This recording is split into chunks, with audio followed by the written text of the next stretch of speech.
Hello, welcome back. Hope you're fine and ready to watch this video. देखिए, resonance AC circuit में एक important concept होता है जहां से एग्जाम्स में कई तरीके से सवाल पूछे जाते हैं. See in today's session in this particular video, इस खास वीडियो में आप रिजोनेंस के सभी कॉन्सेप्ट्स को माइन्यूट लेवल पे देखेंगे, उनसे related formulas and related concepts whatever required to answer all possible questions raised in any exam at your level. See, you'll see resonance concept in crash mode. Let us start the session. See please.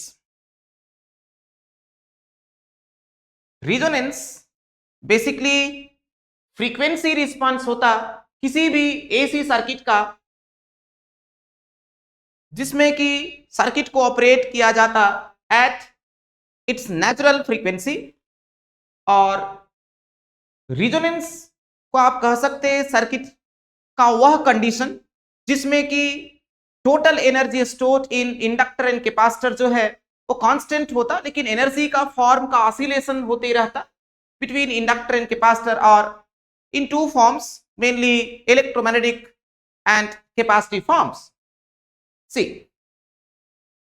under resonance condition, circuit का जो behaviour होता, irrespective of the elemental connections, irrespective of whether the inductor capacitor connected in series, parallel, series resonance circuit, parallel resonance circuit, even different connection of elements, doesn't matter. Circuit का जो behaviour होता resonance condition में, that is purely resistive, means circuit power factor is UPF, unity power factor, supply voltage, supply current in phase to each other, or you say power factor angle 0. Total power in circuit is active power only, or total power taken from the supply by the circuit is active power only, or you say maximum active power available in circuit, और आप कह सकते हैं reactive power in circuit is totally 0. Reactive components of current, reactive component of impedances, reactive component of reactances totally vanishes. Means circuit mainly respond to a particular frequency, that is nothing but resonance frequency, that is its natural frequency or natural undamped frequency, जिसपे की response जो होता वो sustained oscillatory होता. सी please. Next, इसके लिए requirement क्या होता? किसी भी सर्किट में रिजोनेंस कंडीशन ऑब्टेन करने के लिए जो जरूरी रिक्वायरमेंट है, उसमें पहला रिक्वायरमेंट होता the source should be AC source and there should be provision to vary the frequency. Next, दूसरा requirement, that is the most important requirement, circuit में कम से कम एक इंडक्टर एक कैपेसिटर होना चाहिए, means at least 2 opposite नेचर्ड energy storing elements होना चाहिए, सो दैट फ्रीक्वेंसी को वेरी करने से जो रिएक्टिव कंपोनेंट्स है उसको वैनिश किया जा सके, एंड उसके लिए रिक्वायरमेंट, ये एक नेसेसरी रिक्वायरमेंट होगा.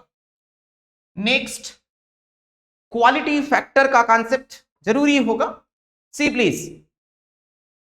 At application level, the energy storage elements should have high quality, or energy storage capacity of the circuit should be as high as possible.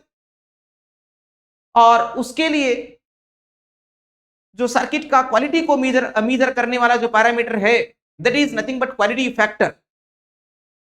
So storage elements का quality और circuit का storage capacity को effectively measure करने वाला जो parameter है, that is what your quality factor. Quality factor proportional to the ratio of maximum energy stored to the energy dissipated. Means maximum energy stored कहां पर होना, तो एनर्जी स्टोरेज एलिमेंट्स में होना, और एनर्जी डिसिपेशन कहां होना, बोलेंगे रेजिस्टिव एलिमेंट्स में होना. सी एग्जैक्ट जो फार्मूला होता, Q is equal to 2 pi into maximum energy stored divided by energy dissipated per cycle of supply. See please. कभी कभी आपको पूछा जाता what's the meaning of high Q coil? High Q coil, high Q coil मतलब a coil with high quality factor. See, high quality factor means better energy storing capacity.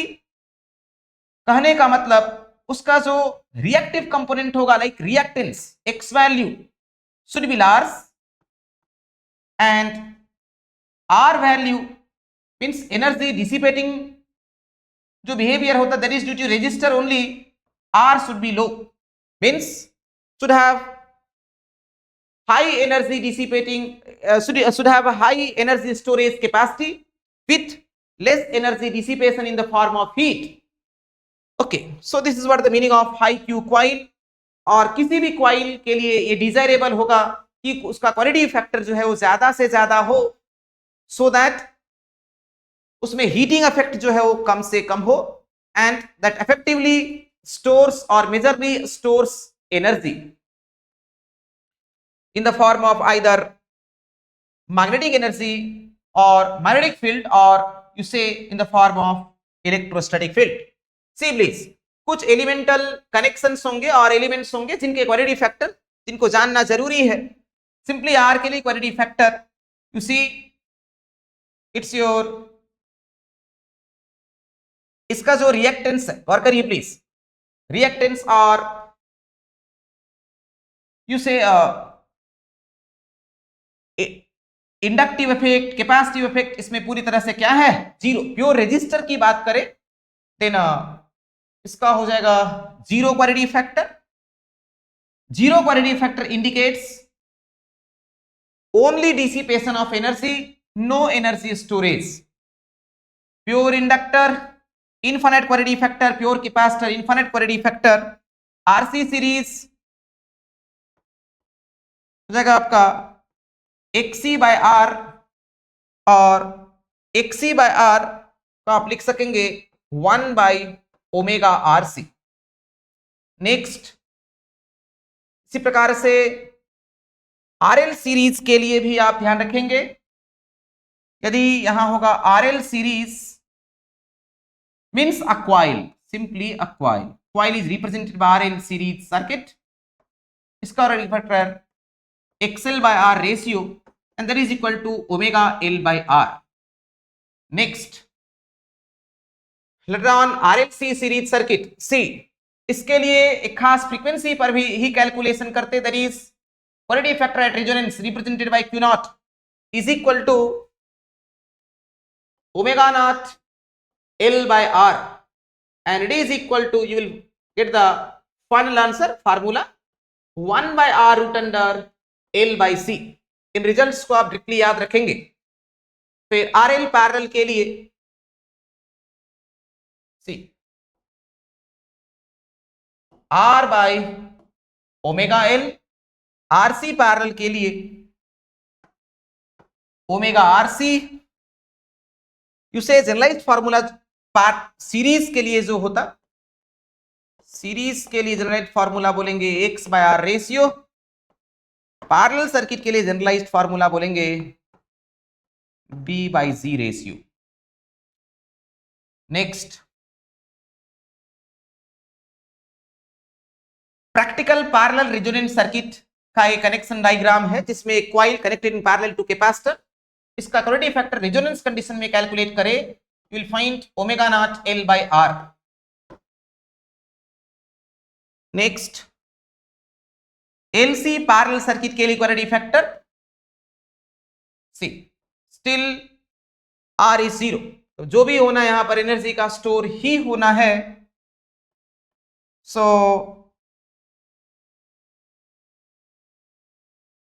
C please, ये आपका होगा L bye resistive part पूरी तरह से 0. क्यों, you से infinite, मतलब सिंपली जो इंडक्टर कैपेसिटर का होता आप वही बोलेंगे infinite quality factor. Next, series resonance. See series resonant जो सर्किट होता that is nothing but RLC parallel circuit supplied from AC source with variable frequency with adjustable frequency. इसका जो इंपीडेंस होगा R plus J XL minus XC, जहां पर net reactance XL minus XC के बराबर.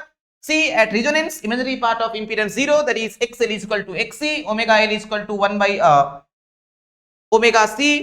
Resonance frequency जो आएगा that is 1 by root LC radian पर सेकेंड, और अगर लीनियर फ्रीक्वेंसी के टर्म्स में बोले then it would be 1 by 2 pi root under LC. Next, variation of various parameters with respect to frequency. अगर आप देखें parameters like you say impedance का वेरिएशन, करंट का वेरिएशन, एक्सेल का वेरिएशन, एक्सी का वेरिएशन, नेट रिएक्टेंस का variation. See please, XL linearly vary with respect to frequency. That is what your straight line passing through origin. Minus XC का variation दिखाए, this is in negative quadrant. It follows rectangular hyperbolic characteristics or you say inverse characteristics. Con XC 1 by omega C और net reactance X जो होगा that is XL minus XC, और XL minus XC का जो variation है ये purple colour line से आपको दिखाया गया, कर्व से दिखाया गया. सी, नेट रिएक्टेंस जो है वो रिजोनेंस फ्रीक्वेंसी से पहले नेगेटिव होता, मींस सर्किट का जो बिहेवियर होगा वो कैपेसिटिव, एबव रिजोनेंस सर्किट का behaviour inductive. See please, below resonance frequency obviously the frequency is low frequency. Low frequency range में जो एक्सी होगा वो ऑब्वियसली डोमिनेटिंग होगा और एक्सेल जो होगा वो कम होगा. जैसे जैसे आप फ्रीक्वेंसी को बढ़ाएंगे एक्सी जो है घटेगा और एक्सेल बढ़ेगा. एक खास फ्रीक्वेंसी जिसको बोल रहे हैं आप रिजोनेंस फ्रीक्वेंसी, एक्सेल और एक्सी दोनों बराबर हो जाएंगे, मींस नेट रिएक्टेंस जीरो हो जाएगा, सर्किट का बिहेवियर पूरी तरह से रेजिस्टिव हो जाएगा. That is what the condition of resonance.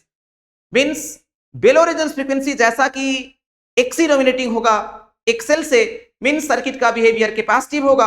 Eight resonance circuit का बिहेवियर रेजिस्टिव होगा. एबव रिजोनेंस जैसे जैसे फ्रीक्वेंसी को बढ़ाएंगे अब एक्सेल डोमिनेट करेगा over XC, means net reactance positive होगा. पॉजिटिव होगा रिएक्टेंस तो सर्किट का जो बिहेवियर होगा दैट इज इंडक्टिव ओनली. तो एबव रिजोनेंस फ्रीक्वेंसी सर्किट का जो ऑपरेटिंग पावर फैक्टर होगा वो lagging power factor, below resonance frequency circuit का ऑपरेटिंग पावर फैक्टर जो होगा वो leading power factor in RLC series circuit और series resonance circuit. See please, resistance का वेरिएशन की बात करें with respect to frequency that follows constant line with respect to frequency. Impedance का वेरिएशन जो है वो क्या होगा तो बोलेंगे this is what your impedance variation. Impedance जो है वो रिजोनेंस फ्रीक्वेंसी पर मिनिमम ऑफर करेगा सर्किट, और below resonance frequency as well as above resonance frequency दोनों ही स्थिति में इंपीडेंस जो है वो सर्किट ऑफर जो करेगा वो रेजिस्टेंस वैल्यू से और आर वैल्यू से ज्यादा होगा. मींस फ्रीक्वेंसी आप बढ़ाएंगे starting from zero, then impedance जो है वो घटेगा. At resonance frequency impedance minimum होगा आर के बराबर. फर्दर अगर आप फ्रीक्वेंसी को बढ़ाएंगे इंपीडेंस और फिर से बढ़ेगा.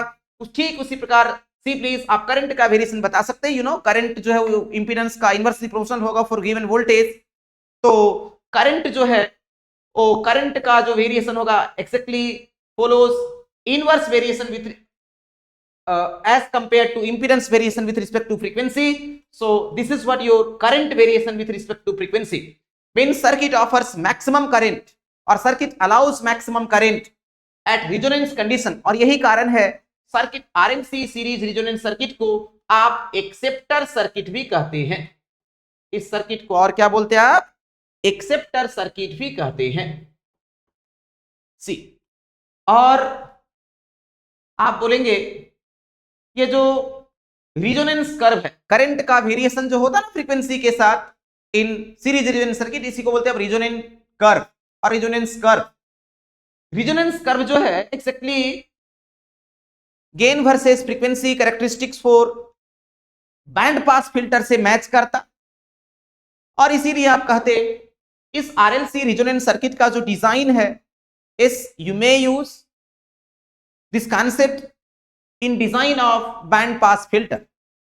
ठीक तो नेक्स्ट सी प्लीज, वोल्टेज का डिविजन्स की बात करें, रजिस्टर के क्रॉस एपियर होने वाला वोल्टेज सप्लाई वोल्टेज के बराबर, इंडक्टर क्रॉस एपियर होने वाला voltage quality factor time supply voltage, capacitor cross appear होने वाला voltage quality factor time supply voltage. फिर यहां पर ये बात आप गौर करेंगे जो क्वालिटी फैक्टर होता this represents voltage amplification factor, and इसीलिए आप इस खास सर्किट को बोलते हैं क्या? Voltage amplifier circuit means RLC series resonance circuit also called voltage magnifier और एम्पलीफायर सर्किट। क्यों? क्योंकि यहां पर इंडक्टर के पास क्रॉस एपियर होने वाला वोल्टेज एम्पलीफाइड वर्जन और magnified version of the supply voltage appear होता at resonance condition. See please, Q naught का जो रेंज होता है that is 10 to 100। You say for good quality circuit, for high quality circuit जिसमें कि storage capacity ज्यादा हो, उसमें this is what the desirable range, that should be more than even 10। so Q naught represents voltage amplification factor in series resonance circuit।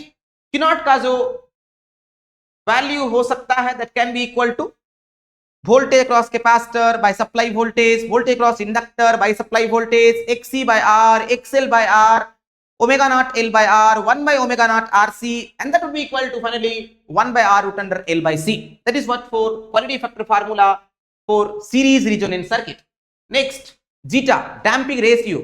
You might have the knowledge of damping ratio, that is representing a ratio of your applied damping force or damping coefficient to the critical damping force or damping coefficient। ठीक तो सी zeta quality factor के साथ related होता, zeta is equal to 1 by 2 Q naught। Please remember this formula और remember this relation so that zeta जो होगा series resonant circuit के लिए वो बराबर होगा R by 2 root under C by L। Zeta unitless quantity होना। Next, voltage variations with respect to frequency it's shown here, ये दिखाया गया है। सी प्लीज, वोल्टेज का मैग्नीट्यूड वेरिएशन की बात करें with respect to frequency for resistor, inductor, capacitor. Resistor के क्रॉस एपियर होने वाला वोल्टेज रिजोनेंस कंडीशन में सबसे कम होगा। इंडक्टर क्रॉस एपियर होने वाला वोल्टेज, कैपेसिटर क्रॉस एपियर होने वाला वोल्टेज रिजोनेंस कंडीशन में दोनों बराबर होंगे और इवन वो VR से ज्यादा होंगे। VR से ज्यादा, अरे VR तो सप्लाई वोल्टेज के बराबर ही होना ना, और VC और VL जो होता वो quality factor times the supply voltage होता, ऑब्वियसली VR से ज्यादा होगा। खैर, सी कैपेसिटर क्रॉस एपियर होने वाला voltage that is what your VC has its maximum value when XC greater than XL means below resonance frequency. उसी प्रकार इंडक्टर क्रॉस एपियर होने वाला voltage has its maximum value when XL greater than XC, और ये कब होना? above resonance frequency in series resonance circuit। तो इसके लिए फार्मूलाज को भी ध्यान रखेंगे। frequency at which voltage across capacitor has its maximum value given by resonance frequency multiplied by square root of 1 minus R square C by 2L, और frequency at which voltage across inductor has its maximum value, that is nothing but omega L equals to omega naught by square root of 1 minus R square C by 2L। okay, next, phasor diagram। yes, you are familiar with this phasor diagram। under resonance condition VL और VC दोनों opposite phase में होंगे, और so that net reactive component of voltage आपको 0 मिलेगा।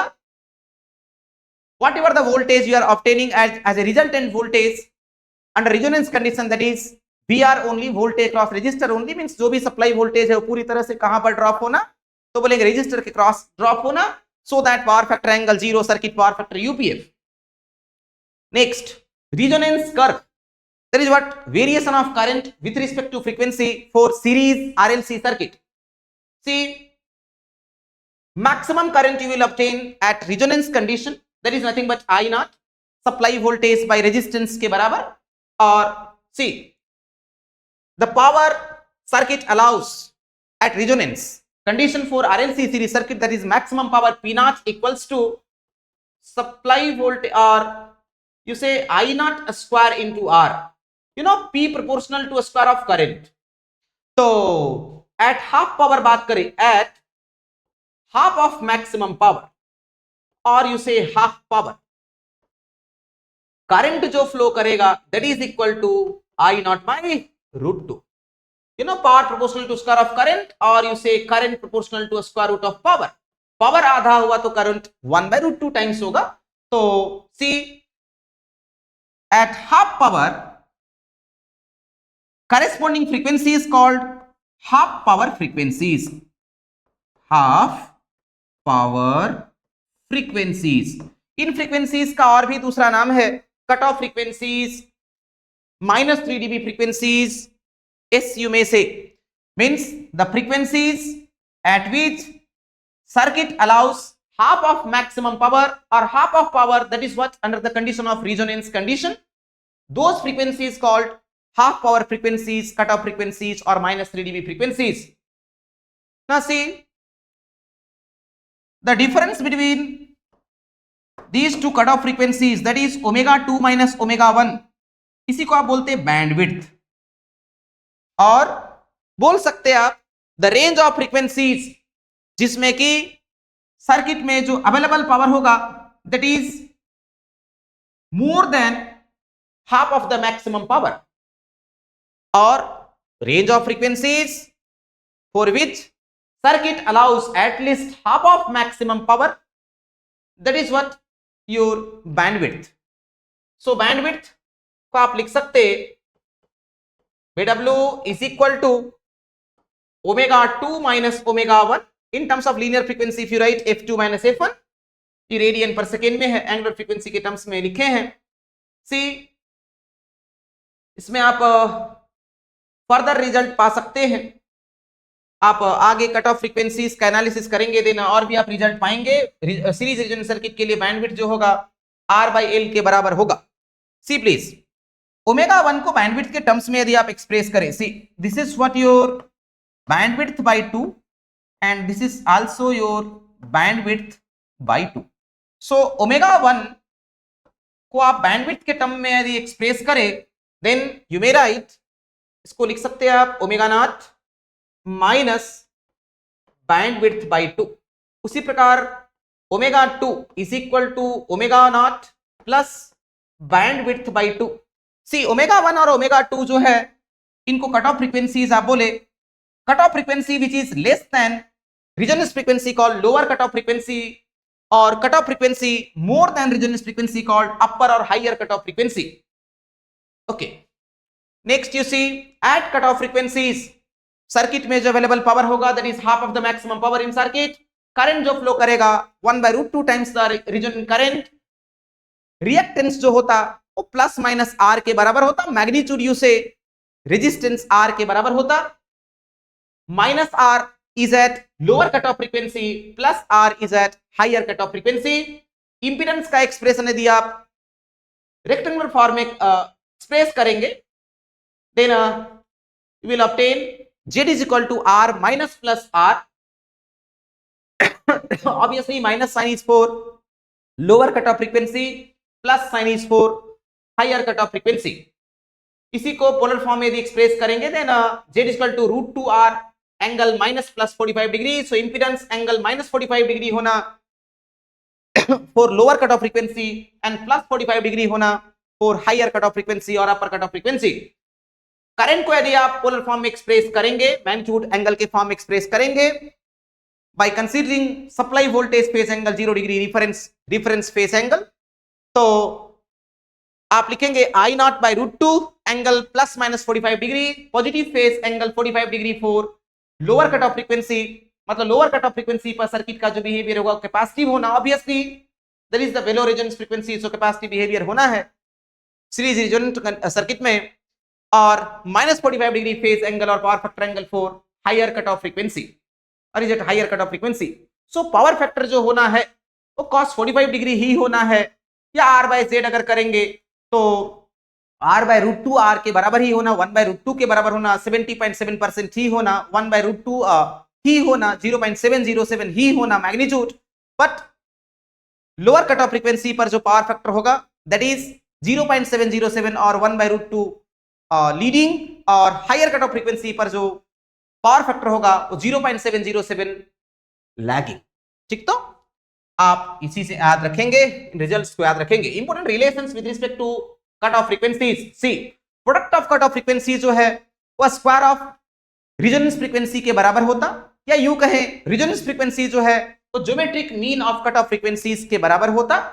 That is nothing but omega naught is equal to omega 1 into omega 2 square root. See please आप यहां एक बात और ध्यान रखेंगे कि if cutoff frequencies omega 1 and omega 2 are very large, then ये जो ज्योमेट्रिक मीन है वो अरिथमेटिक मीन के अप्रोक्सीमेटली बराबर होता, तो omega naught approximately equal to omega 1 plus omega 2 by 2। So calculations में ना ज्यादातर केसेस में आप इस फार्मूला का यूज करते हैं, हालांकि this not gives exact result, actual result, this is the exact relation, but फिर भी अप्रोक्सीमेटली ये रिजल्ट मैच करता, इसीलिए आप इस फार्मूले को यूज करेंगे। सी बैंडविड्थ आप कैलकुलेट करेंगे, that is what the difference of the cut off frequencies omega 2 minus omega 1 that is equal to R by L. यहां से एक ऑब्जर्वेशन को आप ध्यान रखेंगे, bandwidth depends on resistance, but see resonance frequency was not depending on resistance parameter. Bandwidth depends on resistance parameter, but resonance frequency independent of resistance. ठीक तो यहां से और भी चीज आप ध्यान रखेंगे, रेजिस्टेंस को बढ़ाने से बैंडविड्थ पर क्या फर्क पड़ना, रेजिस्टेंस को घटाने पर बैंडविड्थ पर क्या फर्क पड़ना, सो डायरेक्ट असर होना। रेजिस्टेंस बढ़ाने से बैंडविड्थ बढ़ेगा, बैंडविड्थ वाइडनेस ऑफ सिग्नल बढ़ेगा, और रेजिस्टेंस घटाने से यू से नैरोनेस ऑफ सिग्नल जो है बढ़ेगा, मींस वाइडनेस ऑफ सिग्नल घटेगा। Next selectivity, selectivity represents ability of circuit, circuit का वह एबिलिटी जिसके तहत सर्किट यह क्षमता डेवलप कर सके जिससे कि डिजायर्ड और अनडिजायर्ड बैंड ऑफ फ्रीक्वेंसीज की पहचान हो सके, में अंतर देख सके।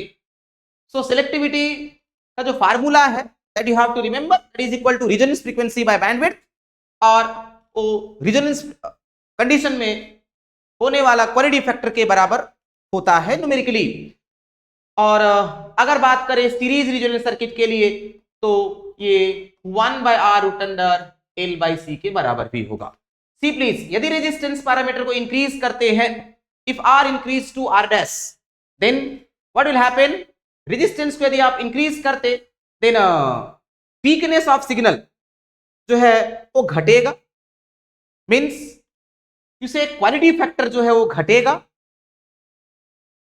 और सिलेक्टिविटी घटेगा, फिर वाइडनेस ऑफ सिग्नल बढ़ेगा, बैंडविड्थ जो है वो बढ़ेगा। What about your lower cut off frequency, lower cut off frequency घटेगा, अपर कट ऑफ फ्रीक्वेंसी बढ़ेगा। ध्यान रखेंगे खासकर कट ऑफ फ्रीक्वेंसीज के लिए आरएलसी सीरीज रेजोनेंस सर्किट में रेजिस्टेंस पैरामीटर में जैसा वेरिएशन करेंगे, जैसा बदलाव करेंगे, ठीक वैसा ही बदलाव अपर कट ऑफ फ्रीक्वेंसी में होगा, उसका उल्टा बदलाव जो है वो लोअर कट ऑफ फ्रीक्वेंसी में होगा। Okay, next see please, resonance in RLC parallel circuit. See RLC parallel circuit की बात करें, then see this is what your admittance expression. Normally you are finding admittances in parallel circuit. Why? Because it's easy to find out. In parallel, admittances are to be added up. ठीक तो series में आप इंपीडेंसेस calculate करना ज्यादा पसंद करते, why? Because that's easy to calculate.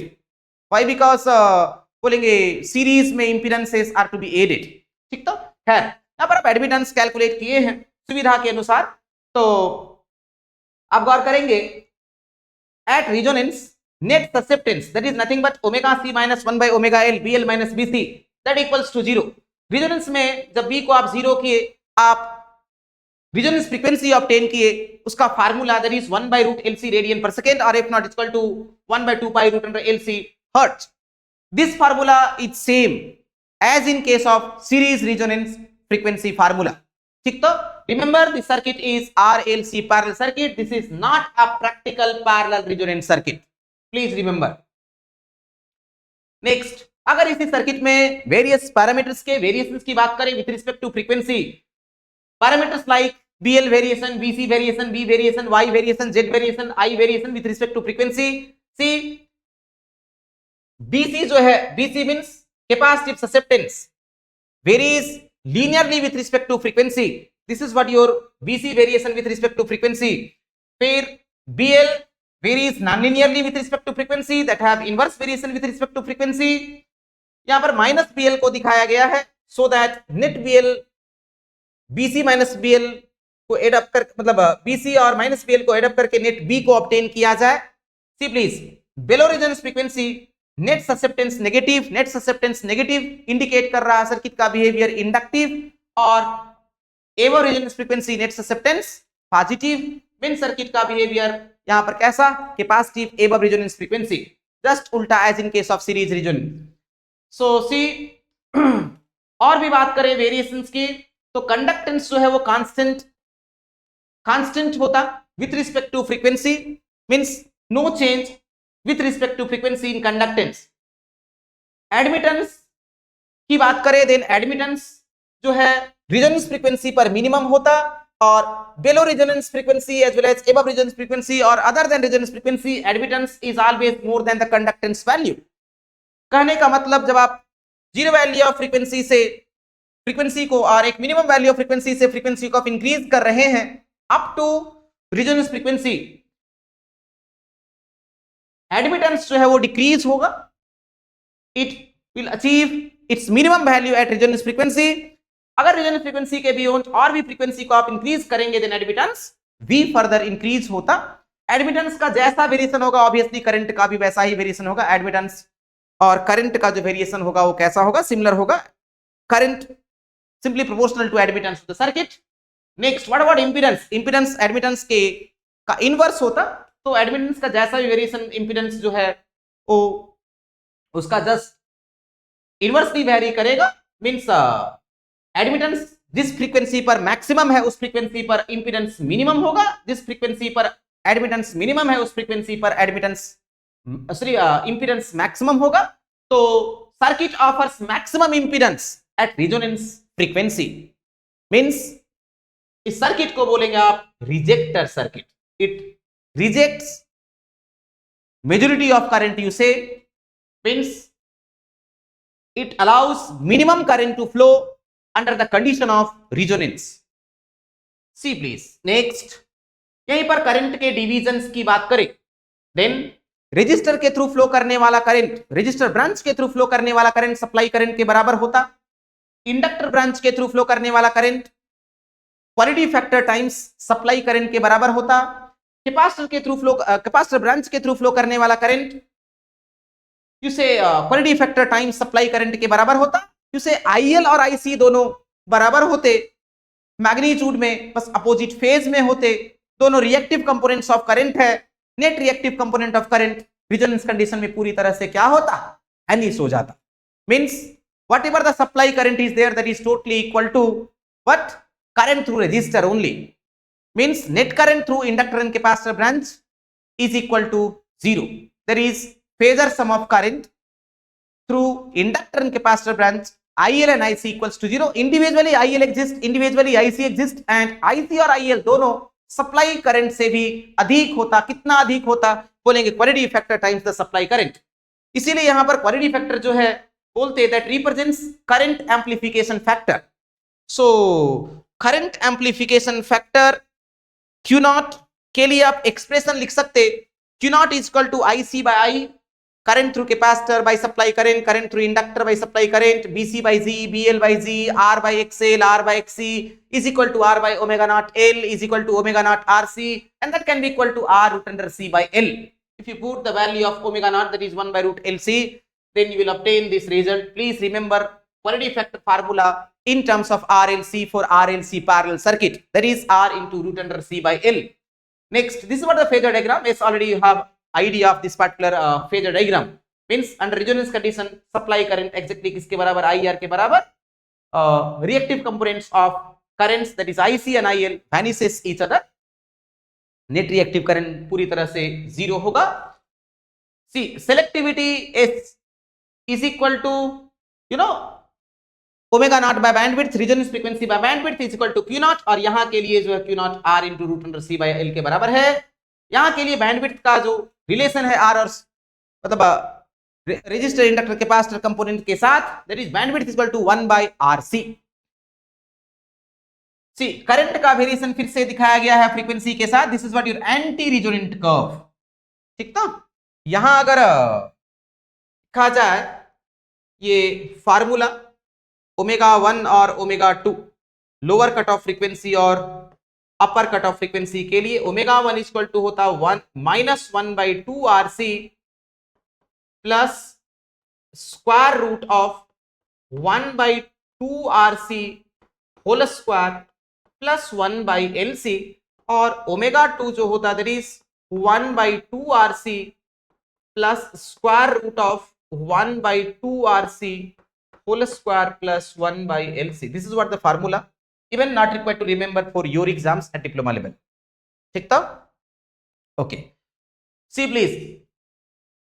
Practical parallel resonance circuit or tank circuit. By default, parallel resonance circuit बोला जाए, आप समझेंगे practical parallel resonance circuit only. और इसके लिए पहला सवाल आपको पूछा जाता है, practical parallel resonance circuit consists of, बोलेंगे a coil connected in parallel to और parallel with capacitor.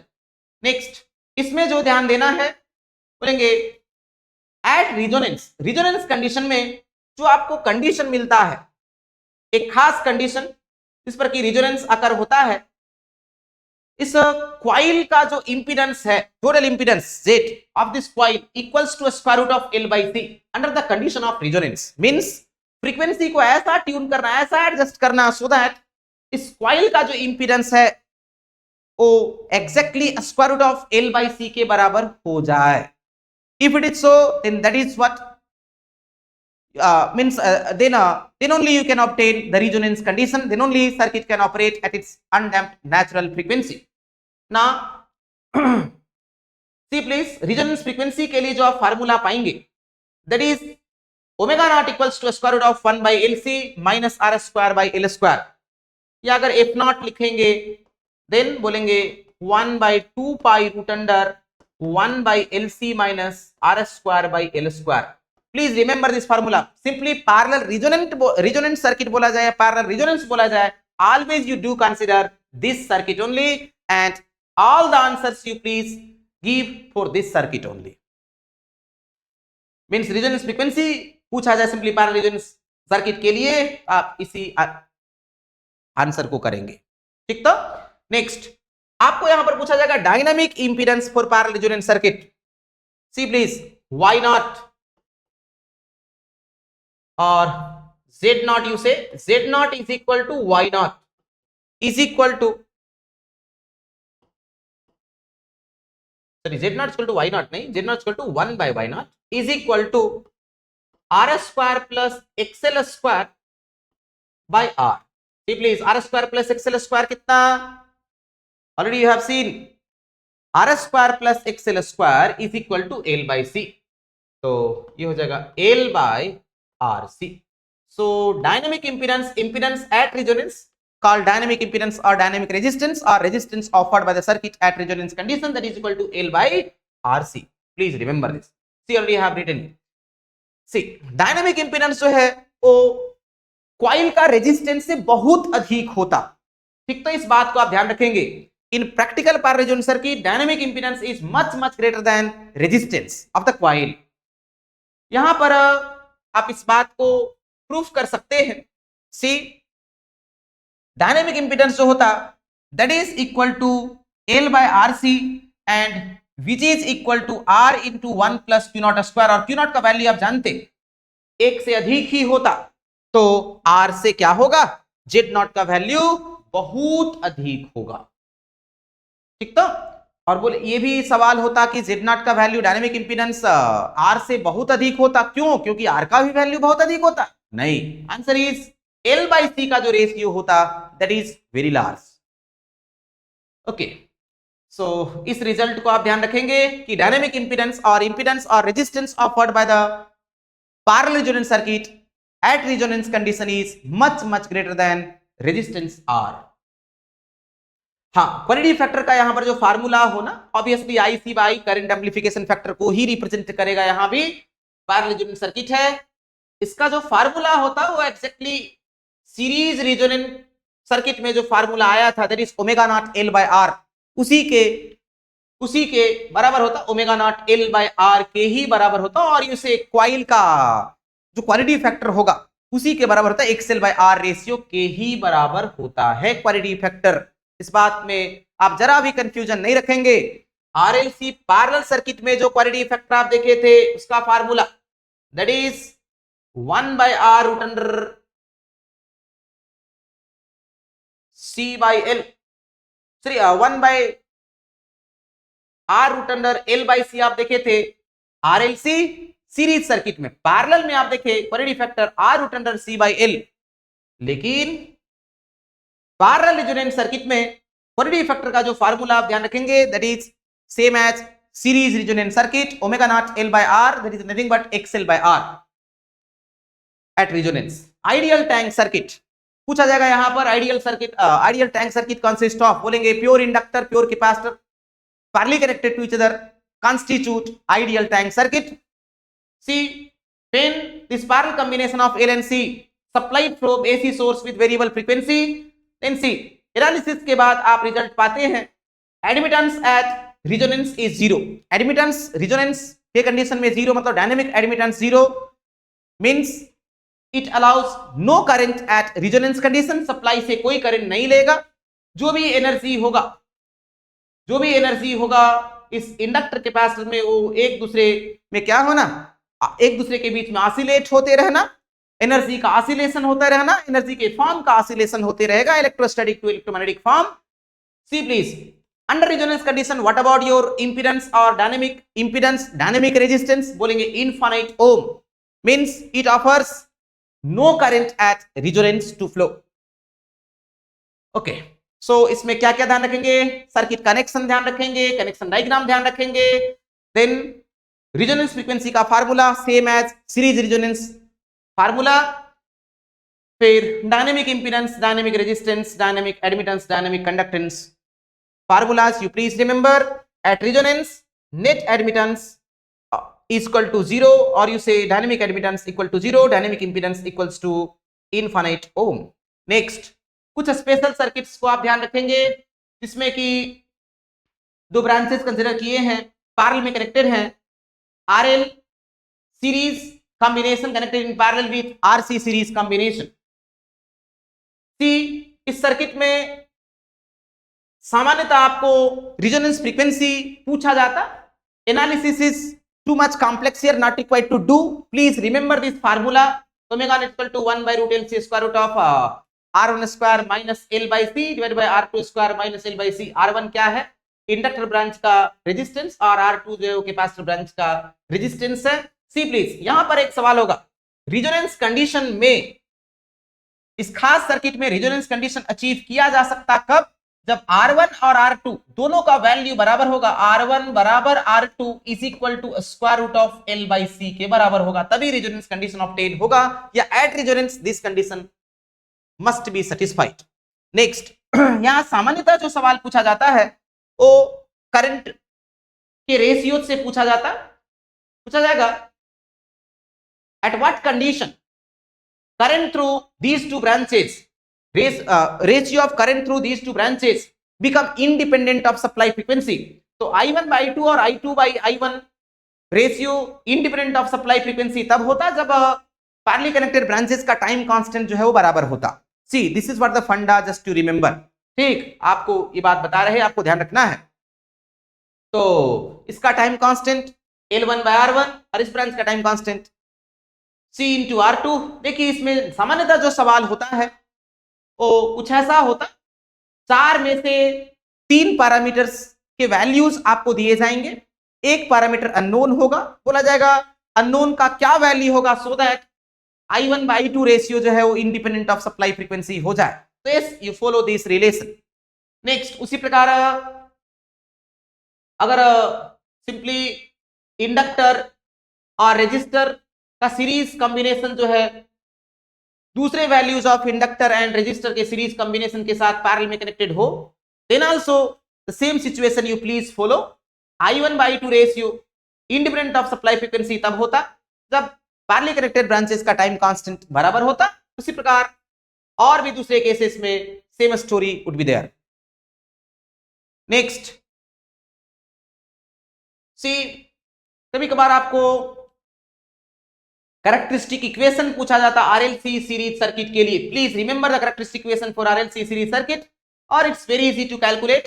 C, characteristic equation कहां से आप मालूम करते हैं, ट्रांसफर फंक्शन से मालूम करते। ट्रांसफर फंक्शन का डिनोमिनेटर पॉलिनोमियल को आप 0 से इक्वेट करते तो उसी को बोलते हैं आप कैरेक्टरिस्टिक इक्वेशन, और ट्रांसफर फंक्शन के लिए आप आउटपुट बाय इनपुट रेशियो लेते हैं, output by input in S domain, in frequency domain, in Laplace domain with zero initial condition, ठीक तो, एंड वहां से आप ट्रांसफर फंक्शन ऑब्टेन करते हैं। ऑब्वियसली साइनसॉइडल सोर्स के साथ स्टेडी स्टेट में जब ऑपरेशन होगा देन जो कॉम्प्लेक्स फ्रीक्वेंसी एस होता है उसको आप जे ओमेगा से आप रिप्लेस करेंगे और जे ओमेगा को एस से रिप्लेस करेंगे, you will obtain this result, this characteristic equation. ये भी सामान्यतः सवाल आपको पूछा जाता। नेक्स्ट, डैम्पिंग फैक्टर से सवाल जो बनता जैसा, यू नो डैम्पिंग फैक्टर और क्वालिटी फैक्टर के बीच में रिलेशन आप जानते, हाँ, पर्टिकुलरली यहां बात कर रहे हैं सेकंड ऑर्डर सर्किट के लिए, RLC series circuit, RLC parallel circuit, जो कुछ भी है that is what your second order circuit.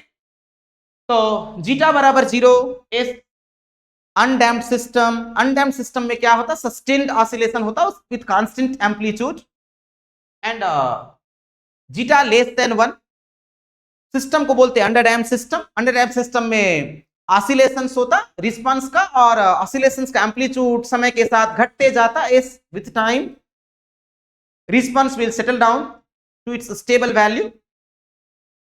Zeta बराबर 1 क्रिटिकली डैम्प्ड सिस्टम।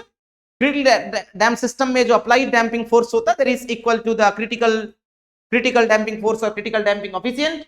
सी क्रिटिकली डैम्प्ड सिस्टम में रिस्पांस स्टेडी स्टेट को पहले अटेम्प्ट में रीच करता और रिस्पांस स्टेबल हो जाता, there would be no oscillation. Zeta greater than 1 that is overdamped system. Overdamped system में जो है वो रिस्पांस स्टेडी स्टेट वैल्यू पहुंचने से पहले ही स्टेबल हो जाता, नो ऑसिलेशन इज देयर। सवाल आप पूछा था फॉर नो ऑसिलेशंस, आप ध्यान रखेंगे condition zeta greater than equal to 1। No oscillation कहने का मतलब आइदर क्रिटिकली डैम्प्ड सिस्टम और योर ओवरडैम्प्ड सिस्टम। तो zeta greater than equal to 1। Oscillatory response के लिए zeta less than 1। Oscillatory response के लिए आप और के केस में आप अनडैम्प्ड सिस्टम को कंसीडर नहीं करेंगे, unless and until sustained oscillation is mentioned you never consider the undamped system, ठीक तो। सो सी प्लीज, आप इन कंडीशंस को यूज करके आप सीरीज और पैरेलल में जीटा का फार्मूलाज आप जानते ही हैं, सीरीज और क्वालिटी फैक्टर का फार्मूलाज आप जानते ही हैं। वहां से ना आप आरएलसी के टर्म्स में आप ये कंडीशंस तय कर सकते, कंडीशंस बता सकते कि अनडैम्प्ड सिस्टम के लिए, सॉरी ओवरडैम्प्ड सिस्टम के लिए, अंडरडैम्प्ड सिस्टम के लिए, क्रिटिकली डैम्प्ड सिस्टम के लिए आरएलसी के टर्म्स में क्या रिलेशन होना चाहिए, इससे रिलेटेड आपको सवाल पूछे जाते हैं और पूछे जाएंगे। Okay, so thank you for this particular session. Hope आप चीजें को समझे होंगे और पकड़े होंगे। सी आप इस इन सभी कॉन्सेप्ट्स को गेन करने के बाद हैप्पीली सभी तरह के सवाल बनाने के काबिल होंगे। Obviously for detailed concept you need to attend classroom, this is what the crash mode earlier पहले ही आपको ये बात बताए थे। ओके, सो कोई बात नहीं, ऑब्वियसली आप पढ़ाई किए होंगे, कहीं भी पढ़े होंगे, डजंट मैटर, नो मैटर्स। ये सेशन आपको मदद करेगा to answer all related problems from resonance in AC circuit. Thank you again.